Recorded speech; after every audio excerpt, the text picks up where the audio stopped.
तो बेटा हम लोग बात कर रहे थे एसिड्स एंड बेसेस की, और आज हम लोग बात करने वाले हैं रिलेटिव स्ट्रेंथ ऑफ एसिड्स। और रिलेटिव स्ट्रेंथ ऑफ एसिड्स में हम लोग डील करेंगे प्रोटॉनिक एसिड्स। प्रोटॉनिक एसिड का मतलब ब्राउनस्टेड-लावरी एसिड। ब्राउनस्टेड-लावरी एसिड वो एसिड होते हैं जो H+ रिलीज करते हैं, और जितने लोग H+ रिलीज करते हैं उनको हम कहते हैं ब्राउनस्टेड-लावरी एसिड या प्रोटॉनिक एसिड। तो यहां हम लोग प्रोटॉनिक एसिड की रिलेटिव स्ट्रेंथ की बात करेंगे। देखिए जनरल भाषा में एक बात समझ लें, एसिड कितना स्ट्रांग है या वीक है ये इस बात पर निर्भर करेगा कि वो कितनी जल्दी H+ रिलीज कर देगा। जो एसिड जितनी फास्ट H+ रिलीज करेगा वो उतना ही स्ट्रांग एसिड होगा। तो कहने का मतलब यह है the relative strength of acids depends upon the tendency to loss the H+ ion. तो अगर लिखें तो क्या लिखेंगे, कहा गया the relative strength of protonic acids depends upon the tendency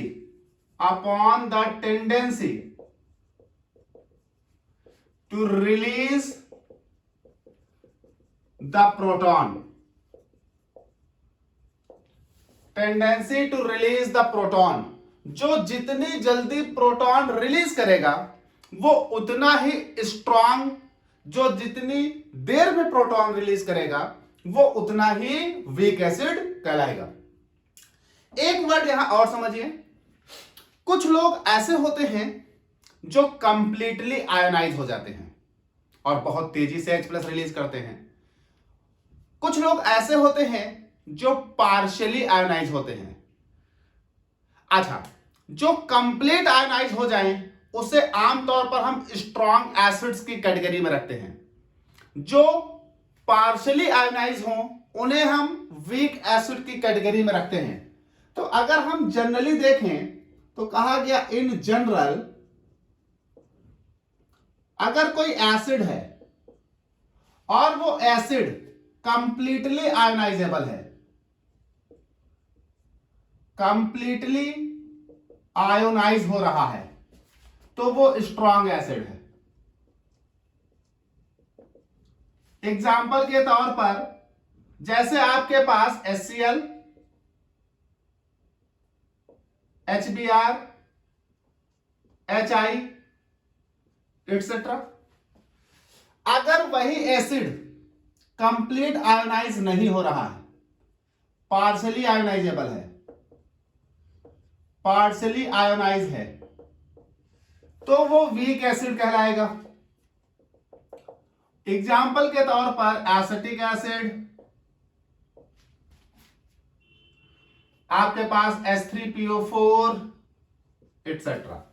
लेकिन अगर हम कंपेयर करें, रिलेटिव देखें, तो बेटा जो स्ट्रॉन्ग एसिड हैं उनमें भी तो आपस में रिलेशन देखा जाएगा, तो क्या सब एक जैसे एसिडिक थोड़ी होंगे? किसी की ज्यादा किसी की कम, या वीक वाले हैं उनको आपस में कंपेयर करेंगे तो सब एक जैसे थोड़ी होंगे, किसी की ज्यादा किसी की कम।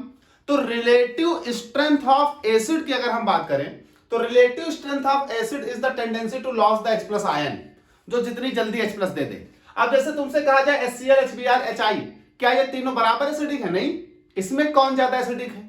भले ये स्ट्रॉन्ग एसिड है लेकिन इनमें भी कौन ज्यादा एसिडिक है, कौन ज्यादा स्ट्रॉन्ग है? तो इसके लिए हमें रिलेटिव स्ट्रेंथ देखनी पड़ेगी। तो रिलेटिव स्ट्रेंथ ऑफ एसिड्स कैसे देखते हैं, तो जरा समझिए इस बात को। कोई एक एसिड मान लेते हैं, कहा गया let us consider N acid HA। एक एसिड HA कंसीडर कर लिया, इसे डिसोसिएट करते हैं तो HA टूट गया, निकाल दिया इसने H+ और A-। मेरे को नहीं मालूम स्ट्रॉन्ग है वीक है, इसलिए मैंने ऐसे लिखा है। इसकी कितनी स्ट्रेंथ आएगी देखा जाएगा। देखिए, applying law of chemical equilibrium, तो applying law of chemical equilibrium. जब law of chemical equilibrium apply करोगे तो K dissociation constant equals to होता है concentration of product upon concentration of reactant. तो ये हो गया रिएक्टेंट। ये एसिड के लिए है इसलिए हम के के साथ लगा रहे हैं ए। तो ये के ए इक्वल्स टू हो गया concentration of H plus concentration of A minus upon concentration of HA। जहां पर के ए क्या है, वेयर के ए है dissociation constant for acid, dissociation constant for acid. अब यहां सब लोगों को एक बात समझनी होगी, जितना ज्यादा ये एसिड टूटेगा उतना ज्यादा ये वैल्यूज होंगी। मतलब H प्लस की जितनी ज्यादा वैल्यू होगी, H प्लस का जितना ज्यादा कंसंट्रेशन होगा उतना ही ज्यादा Ka का मान होगा। या आप ऐसे बोलिए कि किसी एसिड के लिए Ka की जितनी ज्यादा वैल्यू होगी उतना ही ज्यादा H प्लस का कंसंट्रेशन होगा। मतलब अगर Ka ज्यादा है, डिसोसिएशन कांस्टेंट ज्यादा है, ऐसा ज्यादा कब आएगा, जब ये वैल्यूज बड़ी हो, ये वैल्यू छोटी हो, ये वैल्यूज बड़ी हो, मतलब ज्यादा से ज्यादा एसिड टूट गया हो, या कह लीजिए पूरी तरह से टूट गया हो। अगर पूरी तरह से टूट गया होगा तो ये होगा ही नहीं, इनका प्रोडक्ट 1 आएगा। तो हमारे पास ज्यादा से ज्यादा एसिड टूट जाए तो ज्यादा से ज्यादा एसिड टूट जाएगा तो ज्यादा से ज्यादा एसिड डिसोसिएटेड फॉर्म में रहेगा। जब डिसोसिएटेड फॉर्म में रहेगा तो ये वैल्यू बड़ी होगी, ये छोटी होगी, ये वैल्यू बड़ी होगी, बेटा ये वैल्यू ज्यादा आएगी। तो यहां सीधा सा फंडा है कि Ka का मान सीधा सीधा H प्लस की कंसंट्रेशन पर निर्भर करता है। यानी किसी भी एसिड के लिए अगर आपको स्ट्रेंथ देखनी है तो उस एसिड के लिए या तो H प्लस आयन कंसंट्रेशन पता हो या Ka की वैल्यू पता हो। यहां से सीधा सीधा संबंध क्या निकल रहा है, संबंध यह निकल रहा है, thus the larger the value of Ka, larger the value of Ka, the stronger is the acid। इस बात को ध्यान रखेंगे, the larger the value of Ka, the stronger is the acid। यानी अगर आपको रिलेटिव स्ट्रेंथ पता करनी है, कई सारे एसिड्स हैं और आपको यह पता करनी है कि कौन ज्यादा एसिडिक है कौन कम एसिडिक है, तो कह रहे हैं the larger the value of Ka the stronger is the acid. जितना ज्यादा Ka का मान होगा किसी भी एसिड के लिए उतना ज्यादा H प्लस की कंसंट्रेशन होगी, उतना ज्यादा ही वो एसिडिक होगा। तो अगर आपको 2 3 4 एसिड पता हो और आपको उनकी Ka वैल्यू बता दी जाए तो जिसकी Ka वैल्यू जितनी बड़ी होगी वो उतना ही बेहतर एसिड होगा, स्ट्रॉन्ग एसिड होगा। इसका एक और तरीका है एक्सप्रेस करने का, कहा गया the more convenient form is the pKa value. The more convenient form is the pKa value which is used to express the strength of an acid। अगर मोर कन्वीनियंट फॉर्म की बात करें, मोर सुविधाजनक, तो मोर सुविधाजनक फॉर्म होती है pK वैल्यू, जिसको हम इस्तेमाल करते हैं स्ट्रेंथ ऑफ एन एसिड को रिप्रेजेंट करने के लिए। क्या संबंध होता है pK वैल्यू और Ka में, तो कहा गया the pKa value is related with Ka as, तो ये फॉर्मूला होता है pKa equals to minus log base 10 of Ka। यहां से देखिए minus log base 10 of Ka, तो माइनस का मतलब यह हुआ, हम इसे ऐसे लिख सकते हैं, और pKa equals to 1 upon log base 10 of Ka। अब यहां मतलब समझिए, Ka का जितना ज्यादा वैल्यू होगा pKa का उतना कम वैल्यू होगा, क्योंकि इनवर्सली प्रोपोर्शनल है। तो आपने लिखा है कि the larger the value of K the stronger is the acid. तो अगर Ka की वैल्यू लार्जर है तो pKa की वैल्यू छोटी होगी। इसका मतलब अगर आपको pKa के टर्म में लिखना हो तो आप क्या लिखोगे, दस the smaller the value of pKa, the smaller the value of pKa the stronger is the acid. pKa का मान जितना छोटा होगा, pKa का मान जितना छोटा होगा किसी एसिड के लिए, वो एसिड उतना ही स्ट्रांग होगा। तो यहां से दो इंपॉर्टेंट चीजें आपको समझनी है स्ट्रेंथ ऑफ एसिडिटी के लिए। किसी भी एसिड को किसी दूसरे एसिड से कंपेयर करने के लिए अगर आपको Ka वैल्यू दी जाती है तो जिसका Ka डिसोसिएशन कांस्टेंट जितना बड़ा है वो उतना ही स्ट्रांग है। pKa वैल्यू दी जाती है तो चूंकि pKa और Ka इनवर्सली प्रोपोर्शनल है, इसका मतलब जिसका Ka बड़ा होगा उसका pKa छोटा होगा। तो pKa जितना छोटा हो उतना वो एसिड स्ट्रॉन्गर है, यानी smaller the value of pKa stronger is the acid. साथ ही साथ एक बात ध्यान रखिएगा, स्ट्रेंथ की अगर हम बात करें तो एक जनरल ट्रेड भी हो सकता है स्ट्रेंथ ऑफ एसिड में। तो जरा एक जनरल ट्रेड ले लेते हैं। अगर आप स्ट्रेंथ ऑफ एसिड की बात करें तो स्ट्रेंथ ऑफ एसिड में एक जनरल ट्रेड भी काम करता है। तो ट्रेंड्स ऑफ एसिड स्ट्रेंथ,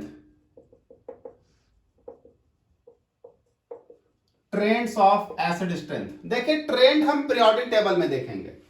अगर हमारे पास बाइनरी प्रोटॉनिक एसिड्स हैं, बाइनरी प्रोटॉनिक एसिड्स, नाम पर गौर करिए, प्रोटॉनिक मतलब H+ देने वाले और बाइनरी मतलब सिर्फ दो ही एलिमेंट हो, एक हाइड्रोजन एक कोई और हो। तो कहा गया for binary hydrides, for binary hydrides अगर हम ट्रेंड की बात करें तो पीरियोडिक टेबल में ट्रेंड क्या होता है, पीरियोडिक टेबल में ट्रेंड या तो ऊपर से नीचे चलता है या लेफ्ट से राइट चलता है। लेफ्ट से राइट हो गई पीरियड और ऊपर से नीचे हो गया ग्रुप। तो अगर हम ट्रेंड की बात करें पीरियोडिक टेबल में तो लेफ्ट से राइट पर अगर हम बाइनरी हाइड्राइड्स की बात करें तो जैसे बाइनरी हाइड्राइड्स CH4, CH4 के बाद अगला ग्रुप हमारा इस परिवार में नाइट्रोजन NH3 उसका बाइनरी हाइड्राइड हो गया, अगला वाटर H2O हो गया, अगला HF दिस। तो अगर हम पीरियड में बात करें तो जरा गौर करिए, अगर हम पीरियड में बात करें तो पीरियड में क्या देखा गया ट्रेंड कि लेफ्ट से राइट जाने पर एसिडिटी बढ़ती है, एसिडिटी इंक्रीज करती है। पीरियड में लेफ्ट से राइट जाने पर एसिडिटी इंक्रीज करती है बिकॉज द इलेक्ट्रोनेगेटिविटी इंक्रीजेस। तो अगर हम पीरियोडिक ट्रेड्स की बात करें तो क्या यहां पर पहला पॉइंट समझ में आया, कहा गया in periods the acidity increases on moving left to right across the period। लेकिन ये किसके लिए है, बाइनरी हाइड्राइड्स के लिए है, across the period। इसका मतलब CH4 से ज्यादा NH3 की एसिडिटी, NH3 से ज्यादा H2O की, H2O से ज्यादा इनकी। वैसे अगर हम अगले पीरियड के लिए देखें तो इनके नीचे आ जाएगा SiH4, इनके लिए आ जाएगा PH3, इनके लिए आ जाएगा H2S, इनके लिए आ जाएगा HCl। तो now this left to right जाने पर एसिडिटी बढ़ रही है। कारण की अगर हम बात करें तो कहा गया this is because the electronegativity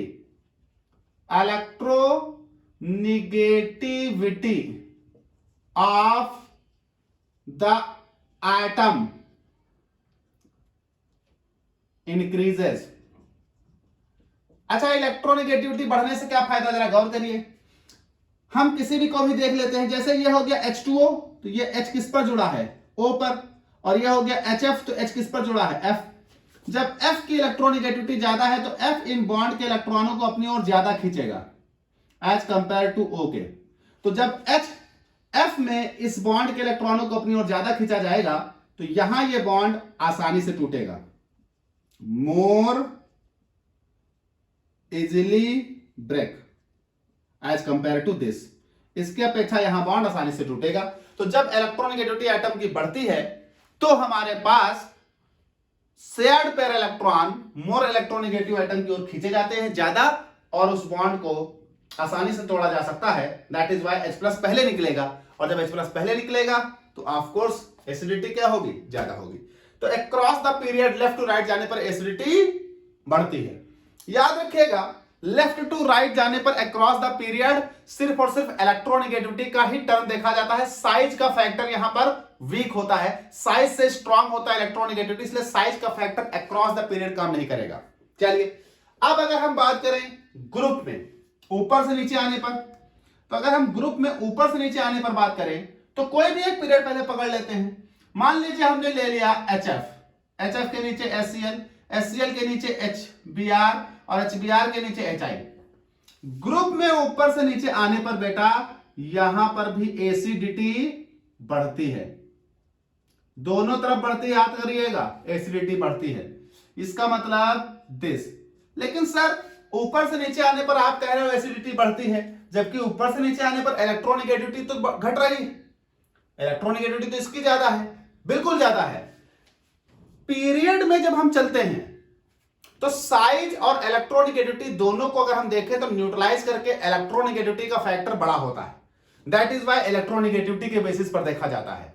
जब हम ग्रुप में नीचे की ओर चलते हैं तो इलेक्ट्रोनेगेटिविटी को भी कंसीडर करें और साइज को भी कंसीडर करें, तो इलेक्ट्रोनेगेटिविटी की वजह से जितनी एसिडिटी बढ़ती है, साइज की वजह से ही उतनी इलेक्ट्रोनेगेटिविटी घट जाती है। तो होता क्या है कि इलेक्ट्रोनेगेटिविटी इनकी ज्यादा है पर साइज कम है, तो इलेक्ट्रोनेगेटिविटी ज्यादा होने के कारण एसिडिटी बढ़ेगी, पर साइज बहुत कम होने के कारण एसिडिटी घटेगी। दैट इज वाई जब दोनों फैक्टर को न्यूट्रलाइज करते हैं तो साइज इंपॉर्टेंट फैक्टर हो जाता है ग्रुप में। तो ग्रुप में अगर हम देखेंगे तो जिस एटम का साइज बड़ा होगा उसकी एसिडिटी ज्यादा होगी। तो यहां पर हम बात कर लें तो यहां पर मैं लिखे देता हूं in group the acidity increases on moving top to bottom